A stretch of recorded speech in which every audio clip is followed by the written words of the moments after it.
2 લોકો એક બાઇકમાં જતા રહ્યા અને 3 લોકો જે રોકાયા હતા આમાંથી એક લોકોએ પુરુષ મિત્રને ગોંધી રાખ્યા હતા અને જે બાકી 2 લોકો છે એ મહિલા સાથે આપણા પીડિતા સાથે એ શારીરિક સંબંધ બાંધ્યા હતા.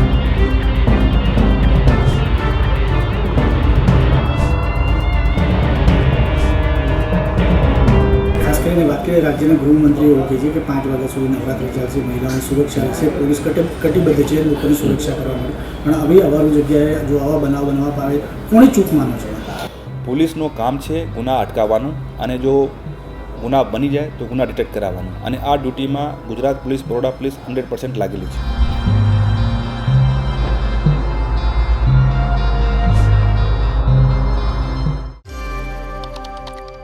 તું જ શક્તિ, તું જ ભક્તિ, તું જ અમારો સહારો છું, તું જ લક્ષ્મી, તું જ અંબે, તું જ અમારી તાકાત છું.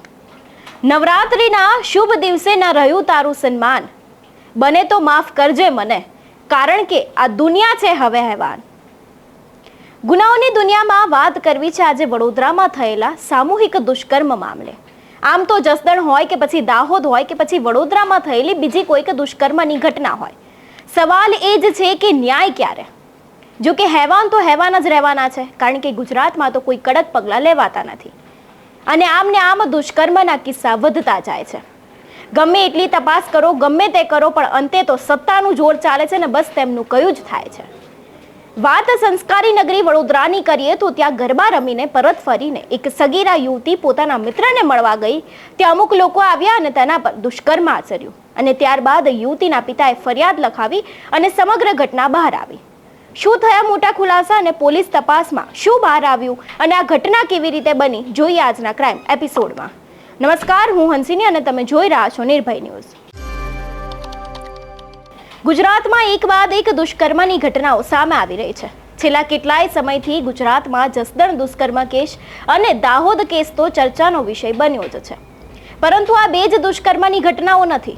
આવી તો રોજે કેટલીય ઘટનાઓ બને છે, પણ આ બધી ઘટનાઓ પર કડક કાર્યવાહી કરવામાં આવતી નથી. આમ તો ગુજરાતમાં મહિલા સુરક્ષાની મોટી વાતો કરવામાં આવે છે, પરંતુ ફરી એક વખત નવરાત્રિના સમયે જ એક સામૂહિક દુષ્કર્મની ઘટના સામે આવી છે. વડોદરાના ભાયલી વિસ્તારમાંથી આ ઘટના સામે આવી છે, જેને લઈને આજે પોલીસ તપાસ દ્વારા કાર્યવાહી હાથ ધરવામાં આવી છે. સંસ્કારી નગરી વડોદરાને શર્મસાર કરતી આ ઘટના છે. અત્યારે માં જગદંબાની આરાધનાનું પર્વ અને નવલા નોરતાની ઉજવણી ચાલી રહી છે, ત્યારે દરેક યુવક અને યુવતીઓ ગરબા રમવા મોડી રાત સુધી બહાર જતા હોય છે અને મોડી રાત સુધી મહિલાઓ પણ ગરબા રમવા જાય છે. ત્યારે વડોદરાના ભાયલી વિસ્તારમાં એક સગીરા સાથે સામૂહિક દુષ્કર્મની ઘટના સામે આવી છે. ગરબા રમીને પરત ફરી રહેલી સગીરા તેના મિત્રને મળવા માટે ભાયલી ગઈ હતી. ત્યાં અવાવરૂ જગ્યાએ જઈને સગીરા તેના મિત્ર સાથે બેઠી હતી. ત્યાં તેની સાથે સામૂહિક દુષ્કર્મની ઘટના બની. સગીરા જ્યારે તેના મિત્રને મળવા માટે ભાયલી ગઈ હતી અને ભાયલીમાં તેના મિત્ર સાથે એક અવાવરૂ જગ્યાએ જઈને બેઠી હતી, જ્યાં અચાનક જ 5 લોકો બાઇક પર આવ્યા હતા અને અચાનક તેમને આ બંને બેઠેલા જોતા તે બાદ તેમાંથી 2 શખ્સ ત્યાંથી ભાગી ગયા અને 3 શખ્સ ત્યાં જ રોકાઈ ગયા. આ 3માંથી એક શખ્સે સગીરાના મિત્રને ગોંધી રાખ્યો હતો ને બાકીના બંને શખ્સે આ સગીરા સાથે દુષ્કર્મ આચર્યું. આરોપીઓ હિન્દી અને ગુજરાતી ભાષામાં વાત કરતા હતા. આ સમગ્ર મામલે આરોપીને પકડવા શહેર અને જિલ્લાની પોલીસ કામે લાગી ગઈ છે. એ પછી ક્રાઇમ બ્રાન્ચ હોય, એસઓજી હોય, પીસીબી સહિતની અનેક એજન્સીઓ અત્યારે હાલ તપાસમાં લાગી છે. ત્યારે જ્યાં ઘટના બની ત્યાંથી સગીરાના ચશ્મા અને ઝાંઝર પણ મળી આવ્યા છે.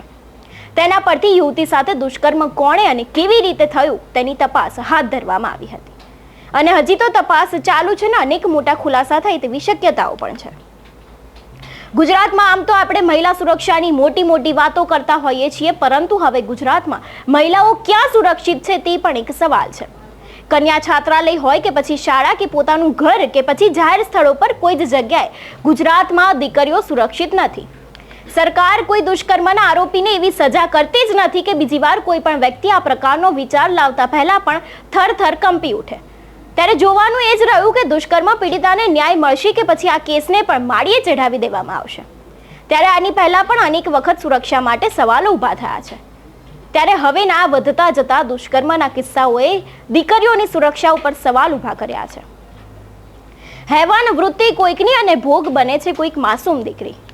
લોકોની હવે આ બદલાતી નજર સુરક્ષાના સવાલો ઊભા કરે છે.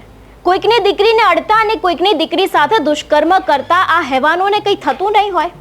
માં અંબાનો તહેવાર ચાલે છે, તમે તેની ભક્તિ કરો છો, તમે તેની આરાધના કરો છો ને તમારી વૃત્તિ આવી રાખવાની? સત્તામાં તો વાંક છે જ, પણ હવે લોકોની વૃત્તિ કેમ આવી બની છે તે સમજાતું નથી. હર્ષ સંઘવીએ કહ્યું હતું ને કે હું દરેક વાતનો જવાબ આપવા તૈયાર છું. તો મારો એક જ સવાલ છે કે દુષ્કર્મ મામલે આપો જવાબ. ગુજરાતમાં કેટલા દુષ્કર્મ થયા, તમે કેટલાને સજા આપી અને તમે કેટલાને બચાવ્યા?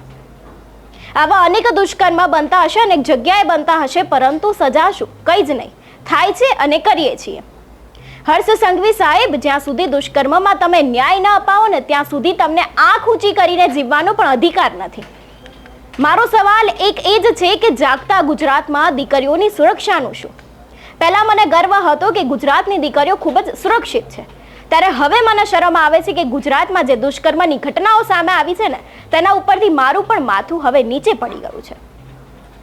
ગુજરાતમાં અનેક દુષ્કર્મ થાય છે, અનેક એવી ઘટનાઓ બને છે, પરંતુ ન્યાય મળતો નથી. જે ભાજપના મોટા મોટા ફાંકાઓ હોય છે કે અમે આ કરી દઈશું, મહિલાઓની સુરક્ષા, મહિલા સશક્તિકરણ,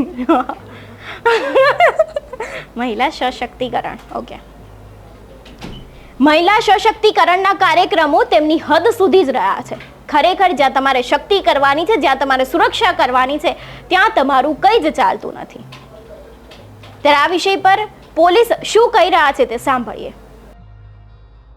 આજ વહેલી સવારે સેક્સ્યુઅલ અસોલ્ટની ઘટના ધ્યાનમાં આવેલ હતી અને એમાં પીડિતા પોલીસ સ્ટેશન પહોંચી હતી અને એમનો જણાવ્યા મુજબ પીડિતા આપના પુરુષ મિત્રને મળવા માટે લક્ષ્મીપુરા વિસ્તારમાં આશરે 11:15 આસપાસ ગઈ હતી અને ત્યાંથી એ લોકો, એનો જો મિત્ર હતા એની સ્કૂટી ઉપર એ લોકો ભાયલી ટીપી વિસ્તારમાં આવ્યા હતા. પીડિતા અને મિત્ર બંને માઇનર્સ છે અને ત્યાં આશરે 12 વાગ્યા આસપાસ જ્યારે એ લોકો ડિવાઈડર ઉપર બેસા હતા, વાતો કરતા હતા, તો 2 ગાડી ઉપર 5 જેટલા લોકો આ વિસ્તારમાં આવ્યા હતા અને એ લોકો સાથે અભદ્ર ભાષામાં વાતચીત કરી હતી.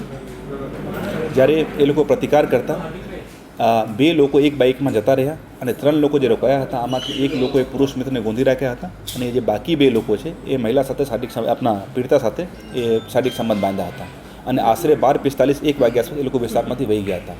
પછી પીડિતા અને એમનો મિત્ર પોલીસનો સંપર્ક કર્યા હતા. પોલીસ ટીમ ત્યાં પહોંચી પણ હતી અને સ્પોટને કોર્ડન કર્યા હતા, એફએસએલ ટીમ બોલાવી હતી અને પીડિતાનો સૌથી પહેલાં સંયત કરવામાં આવ્યા હતા અને એનો શાંત થયેથી આખું ઘટનાની વિવેચના એમની પાસેથી મેળવીને પછી ફરિયાદ દાખલ કરાવવાની પણ પ્રોસેસ આગળ કરવામાં આવી હતી. આરોપીને પકડવાની તજવીજ કેવી રીતે હાથ ધરવામાં? અમે લોકો એમાં ખૂબ જ એલર્ટ છીએ. આપણા જેટલી બ્રાન્ચેસની ટીમ્સ છે એ બધા અત્યારે તપાસમાં જોડાયેલી છે. સિટી પોલીસની ટીમ પણ અમે લોકોની મદદમાં જોડાયેલી છે અને અમે લોકો ખૂબ જ ટોપ પ્રાયોરિટી રાખીને આ કેસને આરોપીની શોધખોળ માટે પ્રયત્ન કરી રહ્યા છીએ. સર, કેટલા આરોપી છે અને એના જે મિત્ર છે એની ઉલટ તપાસ?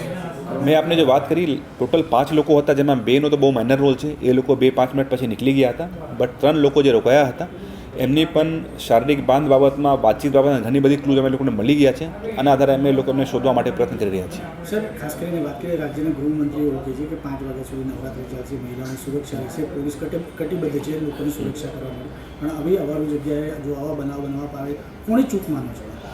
પોલીસનું કામ છે ગુના અટકાવવાનું અને જો ગુના બની જાય તો ગુના ડિટેક્ટ કરાવવાનું અને આ ડ્યુટીમાં ગુજરાત પોલીસ, બરોડા પોલીસ 100% લાગેલી છે.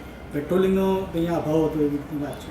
પેટ્રોલિંગનો સ્કીમ બનેલી છે અને બનાવેલી સ્કીમ મુજબ, ટ્રાફિકનો મૂવમેન્ટ મુજબ, પબ્લિકની અવરજવર મુજબ ટ્રાફિક બંદોબસ્ત સ્કીમ ગોઠવાયેલી હતી અને આ મુજબ પોલીસ કામ પણ કરી રહી છે. સ્થાનિકોનો આક્ષેપ છે કે આ અવારું જગ્યા પર ઘણીવાર આવી રીતના લોકો આવે છે અને અહીંયા તે લોકો પોતાના અગર એવું કાંઈ છે તો અમે લોકો definitely we will take action. કેટલું ચેલેન્જિંગ રહેશે? મોસ્ટ ચેલેન્જિંગ રહેશે અને અમે લોકો એમાં ફૂલ કમિટમેન્ટથી આ કેસમાં જોડાયેલા છીએ. અત્યાર સુધી જે પ્રમાણે નવરાત્રિનો માહોલ છે, તાલુકા પોલીસની કેટલી ટીમો છે જે અત્યારે તાલુકામાં જે નવરાત્રિ, એ બધી ડિટેલ્સ મારી પાસે છે, મેં આપને શેર કરી નાખીશ. દીકરીઓની સુરક્ષા, દીકરીઓનું સન્માન રહ્યું જ નથી. કારણ ફક્ત એક જ છે કે સત્તા જેની છે એને કંઈ પડી નથી. સુરતમાં પણ ગઈકાલે એવી ઘટના બની હતી જેમાં એક સગા ભાઈએ પોતાની બહેન સાથે દુષ્કર્મ આચર્યું હતું. તેવામાં હવે ફરી એક વખત વડોદરામાં સામૂહિક દુષ્કર્મની ઘટના બની છે. ત્યારે આ વિષય પર આપનું શું કહેવું છે અમને કમેન્ટ કરીને ચોક્કસથી જણાવજો. સાથે જ નિર્ભય ન્યૂઝને લાઇક, શેર અને સબસ્ક્રાઇબ કરવાનું ભૂલશો નહીં. નમસ્કાર.